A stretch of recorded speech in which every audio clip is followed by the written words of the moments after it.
Welcome, everyone, and thanks so much for coming out tonight. It's my first time here, and this space is just beautiful. We wouldn't be here tonight without the generous donation of Casa Libre, so if we could just give Kristen and Casa Libre a hand, we really appreciate it. And there was also a press conference this evening at 6:30 for the parents of the student protesters. And we've been in contact with Save Ethnic Studies since February about the event, and so while we couldn't be there tonight, we wanted to extend our solidarity for the parents and for their excellent job in raising rowdy and rebellious youth.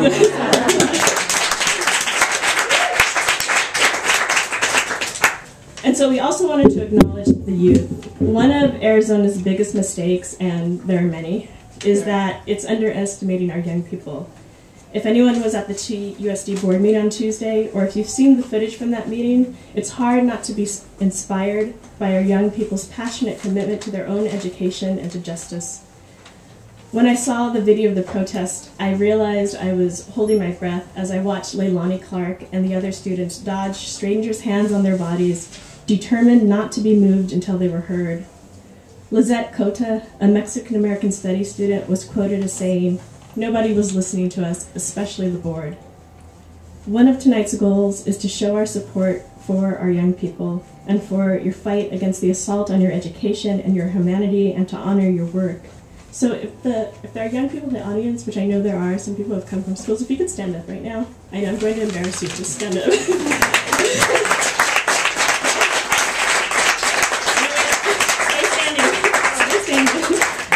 We know what's happening in Tucson is happening in Phoenix and other parts of the country, like Berkeley, where students have gone on a hunger strike in order to be heard.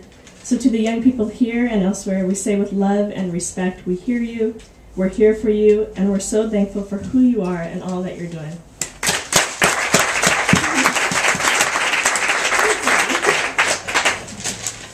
So as Kristen mentioned, I'm co-founder of Arizona Writers for Justice, along with Renee Sims. I'm also a fiction writer. I received my MFA from the University of Arizona a while ago. So I lived in Tucson for a couple of years, and now I live in Phoenix. I'm from California, and I'm about to move to Michigan.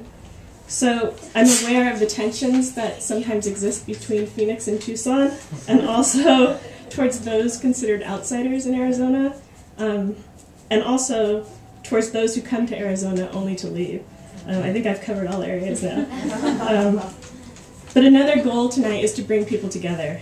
We had our first event at Changing Hands Bookstore in Tempe on Martin Luther King Day of this year, and Renee sent out an invitation to writers after reading an article which called Arizona the New South. Renee doesn't know I'm going to do this, but "Shit is ridiculous," wrote Renee. "If Arizona is the New South, I got something to say about that." She had no idea who would respond, and then when people responded, we had no idea what they were going to read. Poetry, fiction, and nonfiction were read side by side, all very different, but each piece of writing spoke to the next. Renee sent out the invitation 2 days before Gabrielle Giffords was shot, and so after our event in Tempe, we wanted to find a way to support Tucson, to support the work of Save Ethnic Studies, to bring Phoenix and Tucson writers together, and to continue to cut through the awful rhetoric in Arizona that says nothing about who we are. It's our job as writers to reveal, restore, and help create our humanity. We describe what we know, but we also can use our stories to, as Bell Hooks says, imagine another reality. And we could really use another reality in Phoenix right about now. One of the things I find disgraceful about the rhetoric is the way Tom Horn and others have attempted to colonize the language of the civil rights movement. At one point in a debate between Horn and Michael Eric Dyson, Horn, in an attempt to once again support the already disputed claim that ethnic studies courses segregate students, quotes Martin Luther King. "Kids should be judged by the content of their character, not the color of their skin." Michael Eric Dyson, of course, says, "How dare you take King's words out of context?" And on a recent panel at the University of Arizona, Horn again calls upon the civil rights movement when he says he marched with Martin Luther King, which we all know is the equivalent of saying, "I'm not racist, one of my best friends is black," or indigenous, or Latino, or Asian. Even though at the U of A panel, Richard Martinez tells Horn, through an amazing testimonial layered in legal and historical scholarship and personal stories, that ethnic studies courses do not segregate students and that we don't live in a colorblind society, Horn refuses to listen and continues his own destructive narrative about race, ethnicity, and education. For too long in Arizona, the wrong people have been in control of the narrative. We're writers, we're not politicians, but we know how to tell a good story. And we know that every time we tell a story that tells the truth about our lives, we're saying no. Immigrants are taking away jobs, committing crimes, destroying the economy, and some supposed monolithic American culture. What's the answer? No. Teaching our history to our children, teaching critical thinking skills that encourage students to question the history of the United States is a racist act? No. Ethnic studies courses promote ethnic chauvinism? No. Ethnic studies courses promote ethnic solidarity? Yes. And that's what we need right now, more than ever, solidarity and affirmation. With each story we tell, we say yes to our families who were the first ones to tell us that what's being said out there has nothing to do with what's in here. To our communities who repeated the sentiment, and to those amazing teachers who we hopefully had at some point in our lives, who took a moment with us, however brief, to echo what our families and communities had already told us, but what we may have doubted because they lacked the positions of power we knew they should hold. Those teachers who said in a variety of ways, this is not the whole story. Keep asking questions because what you're learning in your other classes is just one version and it's mostly bullshit. So thank you to my high school history teacher, Mrs. Welch, who said that Abraham Lincoln did not free the slaves. Thank you to my college instructors who opened up worlds of literature I should have been taught in high school. And thank you to those teachers who said, trust your voice.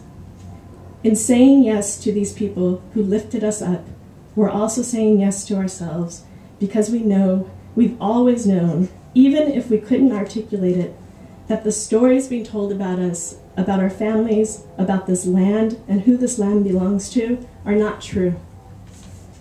As a fiction writer, I would rather the artfully constructed lie steeped in truth than some story presented as truth that is ultimately an ugly, violent, shameful lie.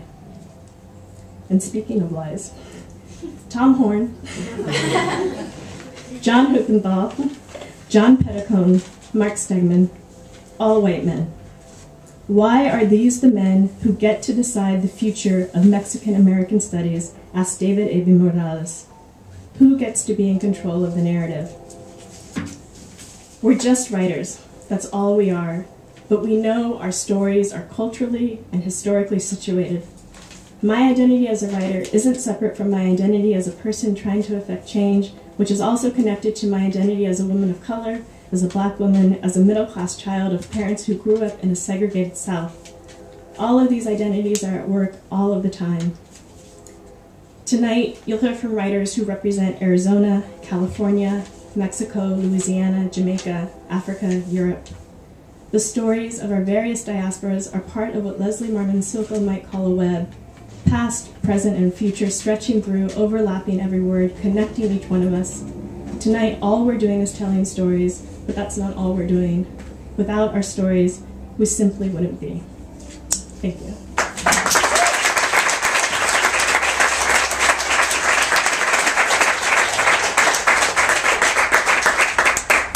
So, 2 days ago, or maybe a day ago, we found out that we were awarded a grant, an opportunity grant from the Arizona Humanities Council, and which is great, but I think I'm even more excited about the letter of support that the Humanities Council sent to us, and so this is from Brenda Thompson, the Executive Director, and it says, the Arizona Humanities Council is pleased to support Arizona Writers for Justice. Our mission is to build a just and civil society by creating opportunities to explore our shared human experiences through discussion, learning, and reflection. We are strongly opposed to the ban on ethnic studies. We believe that everyone has a story to tell, a contribution to make, a lesson to share. When voices are silenced, the picture of America's family is incomplete. We applaud your efforts to make sure that the educational environment is open to all and that the cultural traditions and history of Latinas and Latinos is not lost but celebrated. Thank you for creating an opportunity for all of us to learn this evening. Give the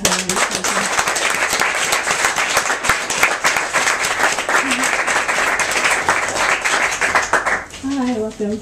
You know, there's so much fear and about people taking a clear stance on some of the issues that are happening here. So to have the Humanities Council come out and say something so clear is, even though we shouldn't be surprised, I'm surprised, and it feels great to have somebody be so clear about it.